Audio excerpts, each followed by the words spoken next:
HVBEd entrance test की आप तैयारी कर रहे हो तो इस चैनल के साथ जुड़े रहना। अच्छे से आपको तैयारी करवाई जाएगी आने वाले टाइम में। और जैसा कि थंबनेल में आपने देखा कि ये वीडियो जो है मॉडल क्वेश्चन पेपर का होगा, बिल्कुल ऐसा ही क्वेश्चन पेपर आपको आपके इस एग्ज़ाम में देखने को मिलेगा आने वाले टाइम में, जो भी डेट्स वगैरह फिक्स की गई हैं। तो अगर इस क्वेश्चन पेपर के अकॉर्डिंग आप सोल्व करते हो तो आपको ये पता चलेगा कि आपका स्टैंड क्या है, कहाँ आप स्टैंड करते हैं, आपका लेवल क्या है। कट ऑफ भी बताई जाएगी आपको इस क्वेश्चन पेपर के लास्ट में। तो उस कट ऑफ को अगर आप क्लियर करते हैं, यानी कि हर एक क्वेश्चन आपको खुद अटैम्प्ट करना पड़ेगा इस वीडियो में। आपको मैं आंसर बाद में बताऊंगा, बस आपको वीडियो को पॉज करके पहले खुद अटैम्प्ट करना है इन सारे क्वेश्चंस को। बाकी कोई भी डाउट्स, क्वेरीज, क्वेश्चंस होंगे व्हाट्सएप कर लेना। वीडियो के लास्ट में आपको व्हाट्सएप नंबर भी मिल जाएगा। तो सबसे पहले ये देखो, मॉडल क्वेश्चन पेपर एक है ये। ऐसे ही काफ़ी सारे मॉडल क्वेश्चन पेपर्स आपको इन फ्यूचर देखने को मिलेंगे।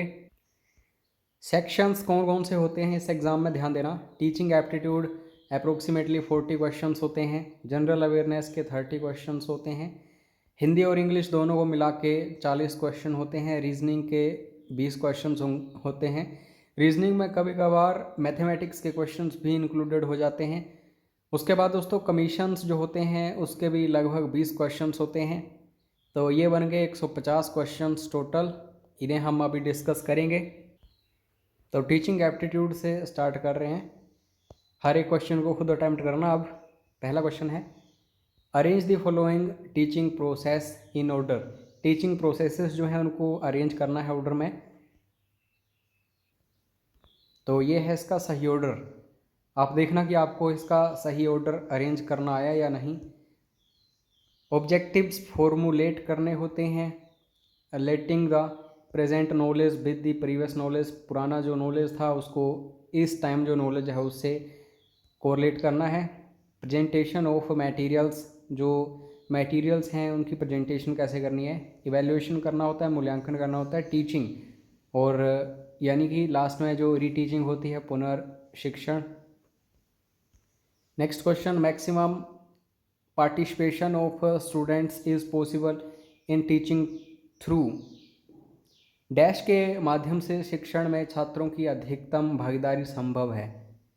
तो किसके माध्यम से, कौन सा ये मेथड है। तो इसका सही आंसर होगा दोस्तों चर्चा विधि। तो ये होता है डिस्कशन मेथड, बी ऑप्शन। कक्षा में एक शिक्षक को अपनी आवाज़ की ऊंचाई रखनी चाहिए। कितनी होनी चाहिए, मॉडरेट रखनी चाहिए, मध्यम रखनी चाहिए, ठीक है। If some students fail in the examination it is the fault of. तो सी ऑप्शन जो है प्यूपिल्स देमसेल्व्स, यानी कि जो शिष्य हैं उनका ही ये कसूर होता है। अगर सारे के सारे फेल हो जाएं, सपोज करिए 40 की क्लास है, 40 के 40 फेल हो जाएं तो टीचर उसमें रिस्पॉन्सिबल है। और जब 40 में से 5 फेल हो जाएं तो शिष्य जो फेल होंगे वही जिम्मेदार हैं। Micro teaching is useful to students of.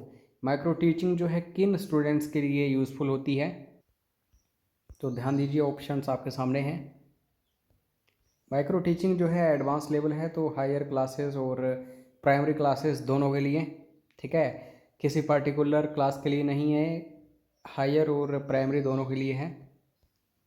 एक शिक्षक के लिए शुरुआत में विफलता का सबसे बड़ा कारण डैश क्षेत्र में निहित है। Greatest important cause of failure in beginning for a teacher lies in the area of. तो क्षेत्र आपको पता होना चाहिए, एरिया पता होना चाहिए। इसको बोलते हैं हम इंटरपर्सनल रिलेशनशिप। हिंदी में भी देख लो, पारस्परिक संबंध। कक्षा में एक शिक्षक है, टीचर जो है क्लास में। तो बेसिकली क्या होता है, वो लीडर होता है और गाइड करता है पूरे पूरे ग्रुप को। जैसे कि कोई नेता समझ लो आप, सेम उसी तरह रोल होता है टीचर का। दोस्तों टीचिंग एप्टीट्यूड और एटीट्यूड जो होता है, इसमें क्या होता है, बस आपको दिमाग लगाना पड़ता है थोड़ा सा क्वेश्चंस को सोल्व करने के लिए। बड़ी आसानी से ये क्लियर हो जाते हैं आंसर्स, क्योंकि ऑप्शंस जो होते हैं डिफरेंट होते हैं काफ़ी ज़्यादा। ऐसा नहीं कि क्लोज आपको ऑप्शंस मिलेंगे। तो इसको तो पढ़ने की भी ज़रूरत नहीं होती, हालांकि जो हमारे कोर्सेज़ वगैरह हैं उनमें ये सब कुछ मिल रहा है। तो पेड कोर्स ज़रूर ज्वाइन करिएगा, पूरी तैयारी आपको करवाई जा रही है। इस बार तो वीडियोस भी अवेलेबल हो रहे हैं, चाहे किसी भी सब्जेक्ट के हों, फिर भी आप ज्वाइन नहीं कर सकते, या फिर कोई डाउट है कि कैसे कैसे स्टडी करवाई जाएगी, तो आप डेमो कोर्स भी ले सकते हैं। 1 जून से लेकर के 6 जून तक ये कोर्स होगा, फ्री ऑफ कॉस्ट, कोई आपसे कॉस्ट नहीं लिया जाएगा। और उसके बाद दोस्तों अगर आपको पसंद आएगा तो आप प्रोसीड कर सकते हैं, तो व्हाट्सएप ज़रूर करिएगा।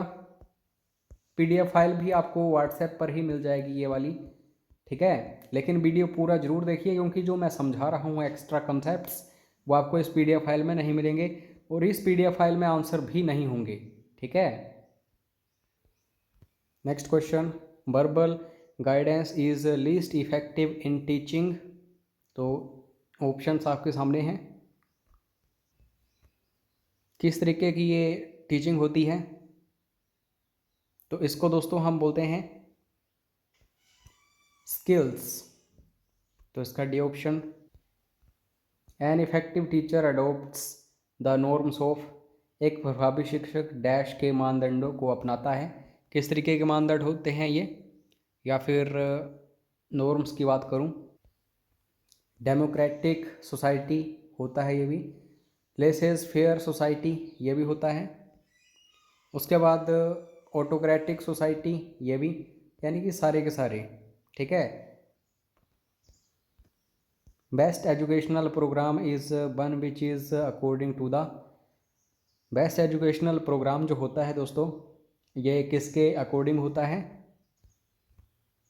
नीड ऑफ द चाइल्ड, बच्चे की ज़रूरत है, एबिलिटी ऑफ द चाइल्ड, बच्चे की क्षमता, इंटरेस्ट ऑफ चाइल्ड, बच्चे की रुचि, यानी कि सारे के सारे, ऑल ऑफ दीज। सीखने का सबसे उपयुक्त अर्थ है, यानी कि लर्निंग क्या है, तो दोस्तों इसको बोलते हैं मॉडिफिकेशन ऑफ बिहेवियर। जो आपका व्यवहार है उसमें आपको क्या करना है, बदलाव लाने हैं। Teachers primary responsibility lies in, जो शिक्षक होते हैं इनकी प्राथमिक जिम्मेदारी क्या होती है। ऑप्शंस आपके सामने हैं, तो सही आंसर जो होगा दोस्तों वो होगा A option, planning educational experiences. इसका मतलब क्या है कि जो शैक्षिक अनुभव हैं इनकी योजना जो है ये बनानी है। उसके बाद किंडरगार्टन दैट इज़ KG, शिक्षा प्रणाली का अर्थ है छोटे बच्चों को, बगीचा जो ऋणी है, यानी कि ये जो किंडरगार्टन सिस्टम है एजुकेशन का, इसका मतलब होता है कि garden of small kids which is indebted to, तो किसके लिए होता है ये, तो इसका सही आंसर जो होगा दोस्तों वो होगा बी ऑप्शन, ध्यान देना यहाँ पे, फ्रोवेल, बी ऑप्शन। तो बेसिकली ये फ्रोवेल से संबंधित है। John locks phrase of tabla रसा मीन, तो यहाँ पे ध्यान देना, एक फ्रेज दिया था जॉन लॉक्स ने, तो ये बेसिकली चाइल्ड डेवलपमेंट से रिलेटेड हैं। तो ये जो इन्होंने एक शब्द बोला है, वाक्य बोला है तबला रसा, इसका मतलब क्या होता है, mind itself is a result of the process of evolution. Basically जो हमारा मन है यही एक परिणाम है कि जो इवोल्यूशन होती है, प्रोसेस कि विकास कैसे कैसे होता है। In order to develop rapport with your peoples you should, अपने विद्यार्थियों के साथ तालमेल विकसित करने के लिए आपको चाहिए, तो आपको क्या करना चाहिए, सबसे पहला है गाइड दैम, गाइड तो करना ही चाहिए, behave them in a democratic वे, तो ये भी आपको करना चाहिए। लोकतांत्रिक तरीका जो है इसमें ये होता है कि सभी का मत जो है इसको वैल्यू दी जाती है, लोग क्या सोचते हैं या फिर लोगों का कहना क्या है, सब कुछ यहाँ पे देखा जाता है। हैव कम्युनिकेटिव एबिलिटी, संचार क्षमता जो है ये भी होनी चाहिए, यानी कि ऑल ऑफ दी अबव, ये सारे के सारे होने चाहिए अगर विद्यार्थियों के साथ आपको तालमेल विकसित करना है। उसके बाद नेक्स्ट है observable behaviors which a teacher can use in the class to bring home to the people an idea or point is technically called। कैसा बिहेवियर? ऑब्जर्वेबल बिहेवियर जो टीचर इस्तेमाल कर सकता है किसी भी क्लास में कि वो स्टार्टिंग पॉइंट में लेके आ सके जो भी शिष्य हैं, कोई आइडिया हो या फिर पॉइंट हो, तो इस चीज़ को टेक्निकली हम क्या बोलते हैं? तो ये कहलाती है दोस्तों शिक्षण कौशल, जिसको हम टीचिंग स्किल्स बोलते हैं। ए ऑप्शन सही होगा। First important step in teaching is, teaching में पहला ही चरण क्या है? तो ये होता है knowing the background of students, कि स्टूडेंट्स जो हैं कहाँ से आ रहे हैं, उनका एरिया क्या है, या फिर उनके दिमाग में या फिर जो भी चीज़ें हैं सब कुछ एनालाइज करना पड़ता है टीचर को। तो टीचिंग का यही पहला इम्पोर्टेंट स्टेप है। नेक्स्ट क्वेश्चन है if a student becomes unconscious in the class but will you do first. अगर कोई ऐसा व्यक्ति है, कोई ऐसा विद्यार्थी है जो बेहोश हो गया कक्षा में, तो सबसे पहले आप क्या करोगे? आप टीचर होने के नाते तो उसको क्या करेंगे? हम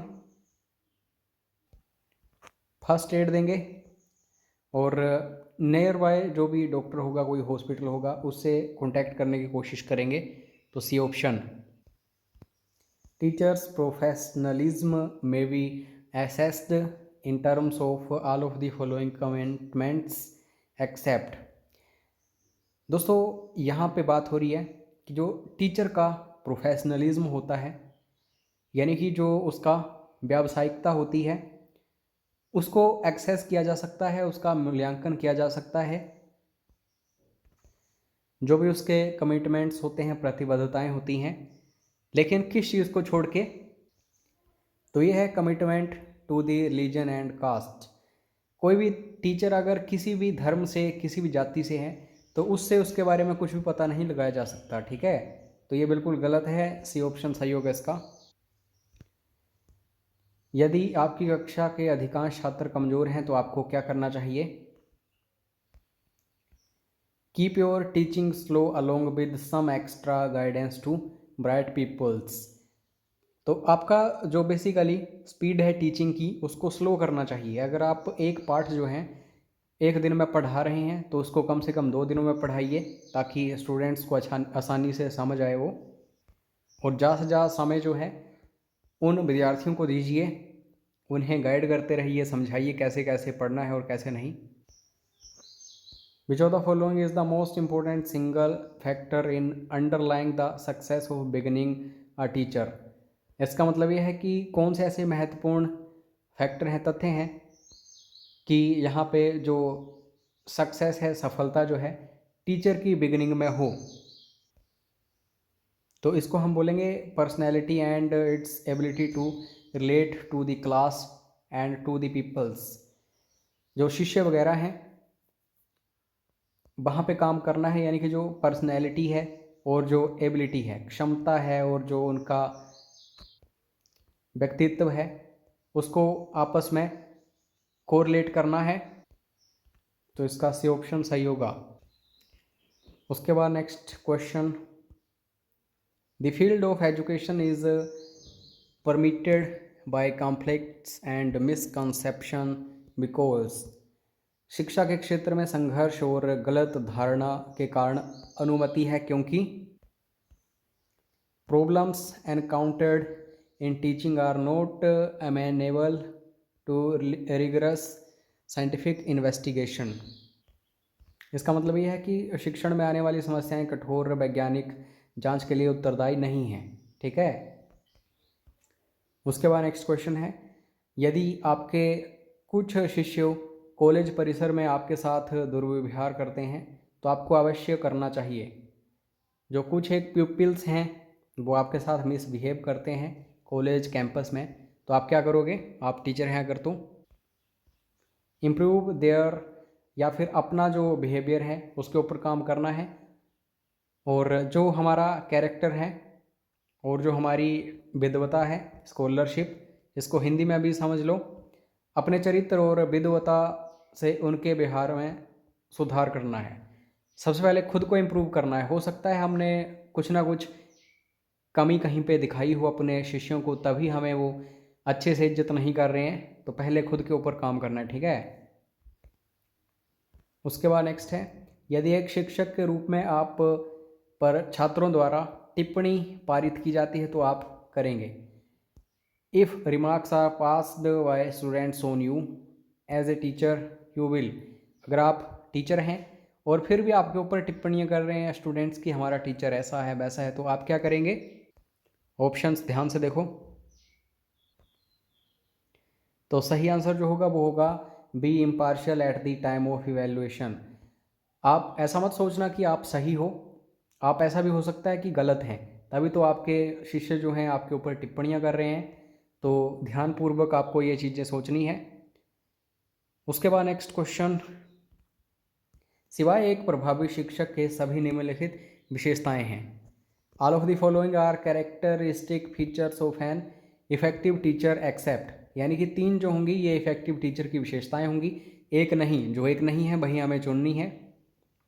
तो सही आंसर है इसका डी ऑप्शन जो आप देख रहे हो, different treatment meted out to students of his class. सभी स्टूडेंट्स को क्या करना है? एक जैसा ट्रीटमेंट करना है, ऐसा नहीं कि अलग अलग सभी को रखना है वहाँ पे। उसके बाद नेक्स्ट क्वेश्चन है, if a teacher is not able to answer the question of a people he should. किसी ने, विद्यार्थी ने आपसे, शिष्य ने प्रश्न पूछा और आपको उसका उत्तर नहीं आता है, तो आप क्या करेंगे? ऐसा कहना है कि हम उत्तर देंगे अच्छे से जांच करके इसके ऊपर, ठीक है। ऐसा नहीं बोलना है कि हमें नहीं आता, ऐसा बोलना है हमें आता है लेकिन इसके ऊपर हम और अच्छे से जांच करेंगे, फिर आपको बताएंगे। The introduction of career courses in schools and colleges aim at. स्कूलों और कॉलेजों में कैरियर पाठ्यक्रमों की शुरुआत का उद्देश्य है, इसका उद्देश्य क्या है? सबसे पहला है developing the ability to make the intelligent choice of jobs. यानी कि एक ऐसी क्षमता जो है उसको विकसित करना है कि एक इंटेलिजेंट चॉइस बने जॉब्स की, ठीक है। कि हमने ये जॉब करनी है तो उसके लिए वेरियस जो कोर्सेज हैं वही ज्वाइन करने हैं। Providing professional knowledge to students, जो अभ्यर्थी हैं, शिष्य हैं, उनको क्या करना है? ऐसे कोर्सेज प्रोवाइड करने हैं जिनसे वो व्यवसाय कर सकें आसानी से। इंक्रीजिंग जीके इन स्टूडेंट्स, और जनरल नॉलेज जो है स्टूडेंट्स का इंक्रीज़ करना है। तो obviously all of the above बिल्कुल सही होगा। उसके बाद नेक्स्ट है, कक्षा के अनुशासन को प्रभावी ढंग से बनाए रखा जा सकता है। तो 4 ऑप्शंस आपके सामने हैं।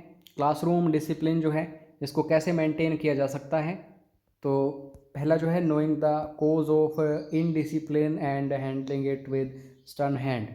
सबसे पहले तो ये देखो कि डिसिप्लिन क्यों नहीं बन रहा है हमारी क्लास में।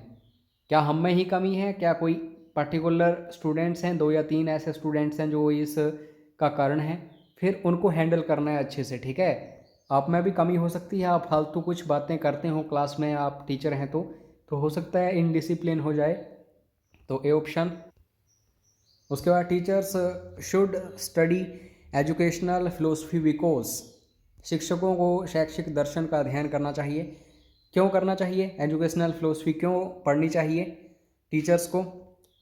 दे में improve their work by clarifying their own philosophy. क्योंकि उनकी खुद की फिलोसफी जो है, उनका जो दर्शन है स्वयं का, वो स्पष्ट हो जाए। तो ये सब कुछ इसलिए करना चाहिए। उसके बाद नेक्स्ट है, उपयोग करने के लिए उपयोग की जाने वाली उपलब्धियों का परीक्षण, यानी कि achievement test commonly used for the purpose of. Achievement test जो होते हैं उनका इस्तेमाल क्यों होता है? उनका उद्देश्य क्या है? ताकि दोस्तों, assessing the amount of learning after teaching, जो भी आप पढ़ाते हैं उसमें से कितना किसी को समझ आ रहा है, इसका मूल्यांकन करना है, ठीक है। और ये वो क्वेश्चंस डिस्कस किए जा रहे हैं जो बार बार रिपीट होते हैं एंट्रेंस एग्जाम्स में टीचिंग के। तो ध्यान देना, क्वेश्चंस इंपॉर्टेंट हैं। You are authorized to grade the students in their practicals, you will. आपको मौका मिल रहा है कि जो प्रैक्टिकल्स हैं स्टूडेंट्स के उनमें ग्रेडिंग करनी है, तो आप क्या करोगे?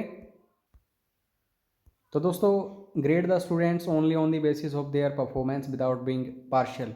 ऐसा होता है कि अगर किसी स्टूडेंट से अच्छी बनती है तो उसको अच्छे मार्क्स देते हैं, किसी से नहीं बनती है तो उसको थोड़े कम मार्क्स देते हैं। ऐसा नहीं होना चाहिए।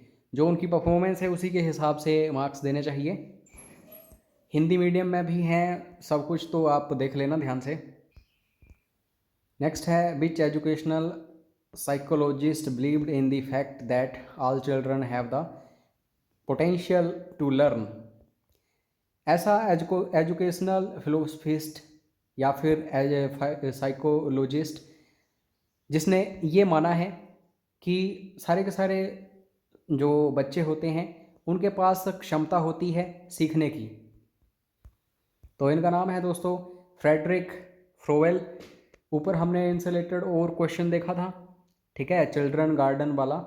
तो ये सब कुछ क्वेश्चंस बनते ही बनते हैं। उसके बाद नेक्स्ट क्वेश्चन है, अपनी कक्षा के पहले दिन यदि कोई शिक्षक है, यदि छात्रों द्वारा किसी शिक्षक के से अपना परिचय देने के लिए कहा जाए तो उसे क्या करना चाहिए? तो उसे बेसिकली दोस्तों ब्रीफ में बताना चाहिए। ऐसा नहीं कि मैं छोटा था तो ऐसे करता था, मैं बड़ा हो गया तो उसके बाद ऐसे पढ़ने लगा, ये वो। अपने बारे में एक लाइन में या फिर 2 लाइनों में बताना है, ठीक है। Tell them about himself in brief. उसके बाद नेक्स्ट है, team teaching has the potential to develop. Team शिक्षण जो होता है इकट्ठे होके, तो इसमें विकसित होने की क्षमता है। तो सी ऑप्शन जो है, the habit of supplementing the teaching of each other. एक दूसरे की शिक्षा को पूरक करने की आदत, ठीक है।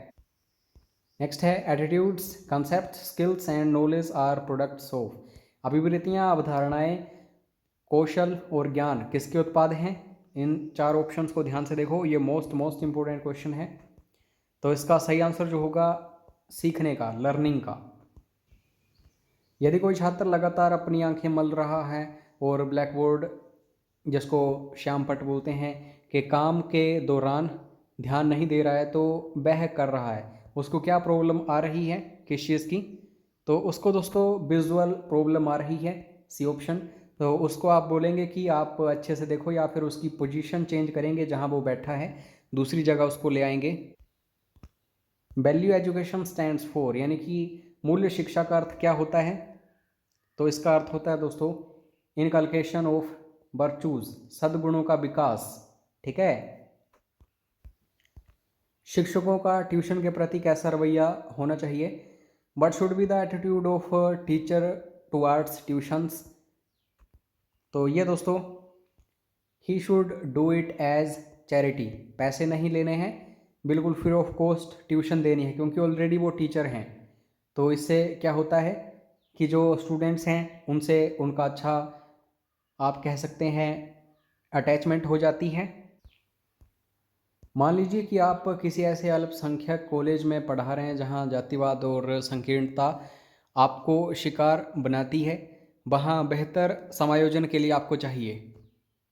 ऐसे कॉलेज में आप पढ़ा रहे हैं जहाँ पे जातिवाद और कुछ एक, जैसे कि आप देख सकते हैं, नैरो माइंडेडनेस आपको विक्टिमाइज बना रही है, तो आप क्या करेंगे?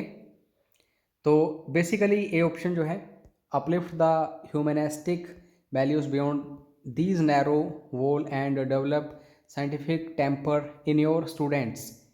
तो इसका मतलब क्या है? इन संकीर्ण दीवार से परे मानवतावादी मूल्यों को ऊपर उठाएं। तो इन चीज़ों को ऊपर उठाना है, अपने छात्रों में वैज्ञानिक स्वभाव विकसित करना है कि ऐसा कुछ भी नहीं है, जो बेसिक ग्राउंड लेवल है उसके ऊपर काम करना है। बाकी जीके सेक्शंस हैं, हिंदी है, इंग्लिश है, और जो एजुकेशनल कमीशंस और कमिटीज़ हैं उनसे रिलेटेड क्वेश्चंस हैं, रीजनिंग से रिलेटेड क्वेश्चंस हैं, वो सारे के सारे आपको मिलेंगे। कहाँ पे? आपको दोस्तों ग्रुप बनाया जाएगा, एक मंथ का, एक वीक का, फ्री ऑफ कॉस्ट वाला, ठीक है। तो उसमें स्टडी मटेरियल भी मिलेगा और ये सारा मटेरियल मिलेगा। तो व्हाट्सएप करके आपको ये ग्रुप ज्वाइन करना है। इसमें आपको अपना नाम बताना है, ठीक है, और ये बताना है कि आप कहाँ से हैं। जय हिंद, जय हिमाचल।